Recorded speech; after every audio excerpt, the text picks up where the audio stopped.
সিজদায় লুটিয়ে পড়ে চোখের পানি ছেড়ে আল্লাহরে পাপের স্বীকৃতি দেন। আল্লাহ, এমন কোন জুলুম নাই, গুনাহ নাই আমি করি নাই, সগীরা কবিরা, জেনে না জেনে, ইচ্ছায় অনিচ্ছায়, শিরকি বেদাতি সব গুনাহ করেছি।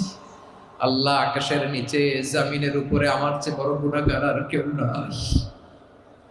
চোখের পানি ছেড়ে আল্লাহরে বলেন, আল্লাহ, আমি ছাড়া তোমার গোলামের অভাব নাই, তুমি ছাড়া আমার দ্বিতীয় কোনো রব নাই, তুমি ছাড়া তো কেউ আমার গুনাহ ক্ষমা করার নাই, তুমি আমার রব, তুমি আমার সব। বলতে পারবেন? এই তাকরীর আমার পটুয়াখালীর ভাইয়া, এই স্বীকৃতিটা দেখতে আল্লাহ বড্ড ভালোবাসেন, কারণ আমরা সবাই গুনাহগার। আমরা সবাই কি? বিশ্বনবী বলেন, কুল্লুকুম খাত্তাউন, বানি আদম, তোমরা সবাই পাপী। সবাই কি?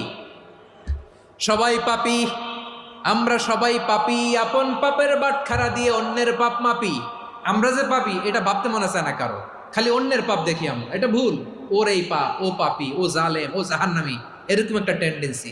আমার যে কি হালাত এটার খেয়াল নাই।